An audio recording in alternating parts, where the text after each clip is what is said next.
All right, hello everyone. Today I'll go over how to do the hydrogen rocket stoichiometry lab. So you should find most of your materials in your orange bin at your table, and some of the stock solutions and the zinc and the magnesium dioxide you'll find at our common lab station. So the first thing you have to do is take each of your two test tubes and label them with the appropriate solution. So I've already gone ahead and done this. I've labeled one test tube hydrogen peroxide, H2O2, and I've labeled my second test tube hydrochloric acid. Now, for your test tubes, which will be empty, you need to then fill them with the appropriate solutions, which will be at our general table. So pour a little bit of the hydrochloric acid into the appropriate beaker, and your directions, your procedures tell you to use 15 milliliters. But for the sake of time, the actual quantity doesn't matter. So what you'll do is you'll pour just enough into your test tube to fill it up about halfway. So I've gone ahead and from the beaker, I've poured in about a little bit more than 15 mils halfway for my test tube. I've gone ahead and repeated that for my hydrogen peroxide, filling it up about halfway up. Okay, so we've got our first reactants into our test tubes. And the purpose of these two test tubes, remember, is to generate our oxygen gas and our hydrogen gas. So here on this cup, you'll find 4 of these little pipette bulbs, which will be our rockets. And you'll notice that they have various lines on them. And if you count, you'll have 6 increments that we will be doing various ratios of hydrogen and oxygen in this bulb. So the first thing we need to do is we need to fill this bulb completely with water. So what I'll do is I'll flip it upside down with the open end pointing up. I'll go ahead and submerge it into the water and squeeze all of the air out. So now when I remove the bulb, it should be completely full of water. Okay, all the way to the top. Now, so I can go ahead and do this for a few of these bulbs and put them down. I'll go ahead and fill up 2 of them. Now, once these are full, at this point, you need to make sure and do a quick check. Do you have the following completed? Have you made a graph that you can put your data in? What are the various ratios of hydrogen and oxygen that you will be testing? Right, since we have 6 increments here, you're going to start off by doing a 1:5 ratio. So what you might start out with is doing a 1 of oxygen and a 5 of hydrogen gas. And then you'll repeat, but this time you'll do 2:4 ratio. So 2 oxygen, 4 hydrogen, and then 3 of each, and all the way. So you're doing 5 different ratios, right? 1:5, 2:4, 3:3, 4:2, and 5:1 of hydrogen to oxygen. And what we're trying to figure out is which combination of hydrogen to oxygen will create the optimal kind of combination that will allow our rocket to combust and fly the furthest. Okay, now of course you can determine the optimal ratio by simply writing out the equation as we've learned in class. But we are trying to figure this out experimentally now. So I've gone ahead, I've got my data table all ready to write my data in, and I've got this pipette bulb full of water.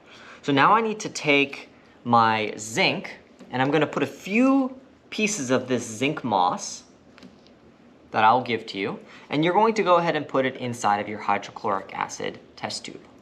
So I'll go ahead and pop those in, and you should see some bubbles that are forming, right, and rising up the hydrochloric acid.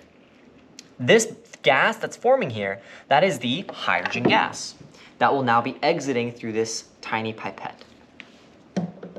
So we're making our hydrogen gas. We also need to make our oxygen gas. So for this one, you're going to take a very small quantity of manganese dioxide. So you have a small spatula. I'll just grab a small quantity here, like this, and I'll go ahead and put that into my hydrogen peroxide. Okay. You should again see lots of fizzing happening at the top here, and all that fizzing is oxygen gas being generated. So we are now ready to fill our pipette bulbs. So let's say I'm doing a 1:5 ratio of hydrogen to oxygen. Well, I need to invert this onto my hydrogen and it will now start to fill up with gas. Now the gas, I'm going to remove this pipette once the gas has reached the first line, which indicates 1 part hydrogen.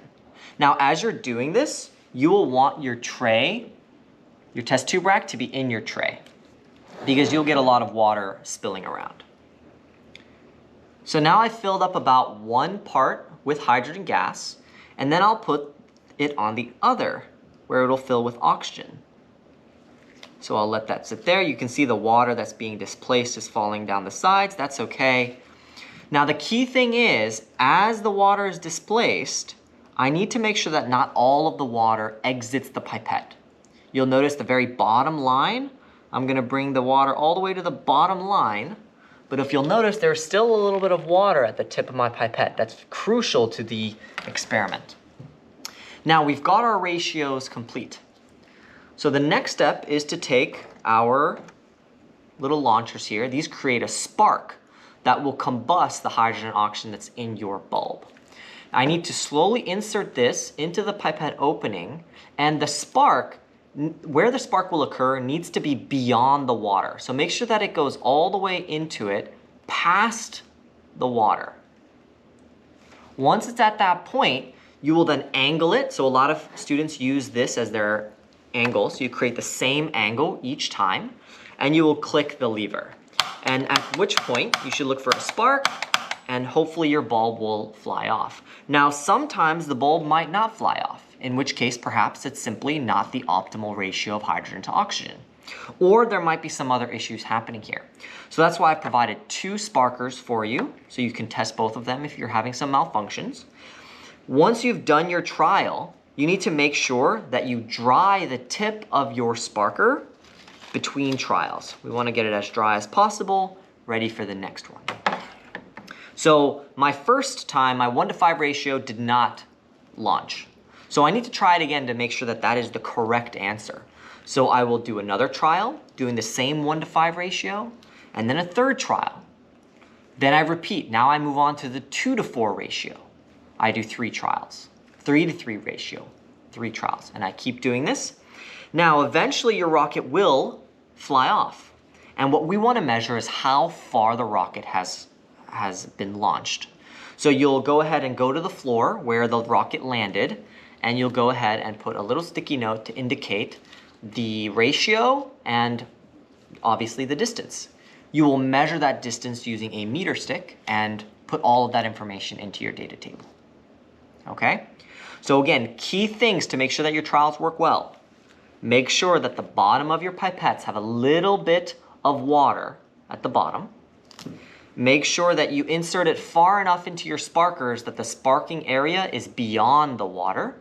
And you might need to click it multiple times, right? If your sparker is having issues, try the second sparker that's provided to you. Again, make sure it's dry. And if you have any further complications, just reach out to me and I will help you. Now, if your oxygen or hydrogen generators start to slow down and they're not generating bubbles fast enough, let me know because the reactants may be used up and I will provide you with a new combination of those reactants. So that's about it for the lab and good luck. Hopefully it goes well.